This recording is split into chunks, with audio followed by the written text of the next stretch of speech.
Nominations లో ఉన్న అందరిలో ఒకే ఒకరిని బయటికి పంపించేసేటువంటి అవకాశం బిగ్ బాస్ మీకే ఇస్తే, మీరే బిగ్ బాస్ కంటెస్టెంట్ అయితే ఎవరిని బయటికి పంపించేస్తారు? ఒక్క పేరు, సింగిల్ నేమ్. నేను ఛానల్ కి లైక్ అడగట్లా, సబ్స్క్రైబ్ అడగట్లా, సింగిల్ నేమ్ అడుగుతున్నా, ఒకే ఒక పేరు అడుగుతున్నా.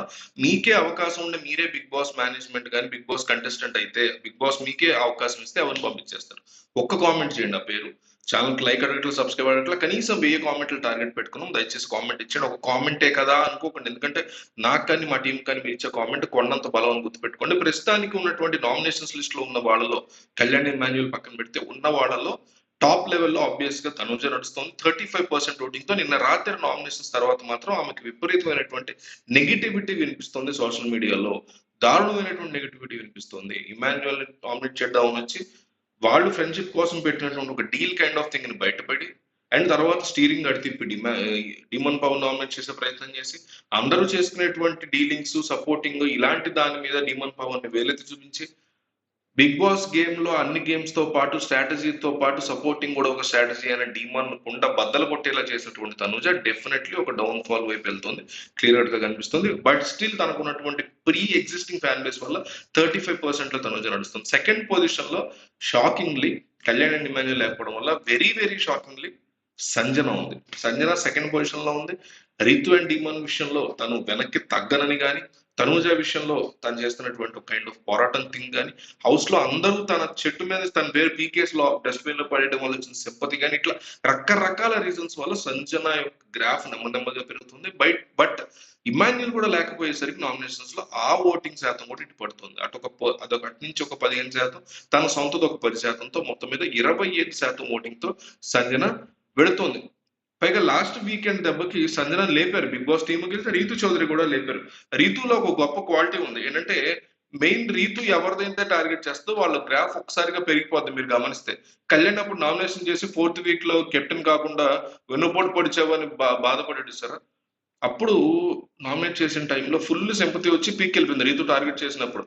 అంత ఫస్ట్ టైం అంత పాజిటివిటీ సింపతి వచ్చింది కళ్యాణ్కి. మొన్న నామినేషన్ అప్పుడు కూడా Ritu versus Kalyan, demon versus Kalyan, ఈ పంచాయతీ మొత్తంలో కూడా మళ్ళీ కళ్యాణ్కి ఫుల్ గ్రాఫ్ వచ్చింది. సంజన కూడా ఈ విషయంలో వీకెండ్ లో నామినేషన్ పాయింట్ పెట్టుకుని ఇంత రచ్చరంబోలో జరిగిన తర్వాత కూడా సంజనకు ఫుల్ హైప్ వచ్చింది. ఎవరికైనా మనం గ్రాఫ్ పెరగాలంటే రీతుతో గొడవ పడాలి అనే సెంటిమెంట్ వచ్చేసింది ఈ బిగ్ బాస్ కొత్త సీజన్ లో, 9th సీజన్ లో. సో భరణికి ఒక 14% ఓటింగ్ ఉంది. థర్డ్ పొజిషన్ లో భరణి కనిపిస్తున్నాడు. కళ్యాణ్ చెప్పినటువంటి పాయింట్ నేను చాలా అన్యాయం అనిపించింది. ఆయన ఎట్లాగే సంజన విషయంలో, అంటే సంజన విషయంలో ఎట్లయితే చెప్పాడో అప్పుడు నాకు అసలు చాలా బాధ అనిపించింది. నేను ఎఫెక్ట్ అయ్యాను, నాకు ఇబ్బంది అని చెప్పాడు. అప్పుడే చెప్పాలి కదా, అక్కడే చెప్పాలి. సో అతను కూడా నామినేషన్ కొట్టడం, పాయింట్ ఇచ్చిన సంజనాన్ని దాచిపెట్టుకుని అక్కడ వాడాడు కాబట్టి అదే విషయం సంజనాన్ని చెప్పడం తప్పు అనిపించింది నోటిఫికేషన్ నామినేషన్స్ అప్పుడు. టిట్ ఫర్ టాట్ లాగా కళ్యాణ్ ఏం చేశాడంటే, వదిలేసాను ఈజీగా గౌతమ్ తాడిన టాస్క్ లో మీరు కన్ఫ్యూజ్ అయిపోయారు, నీ ఎఫర్ట్స్ మీ పొటెన్షియల్ క్యాలిబర్ కి తగ్గట్టు రీచ్ అవ్వలేదని.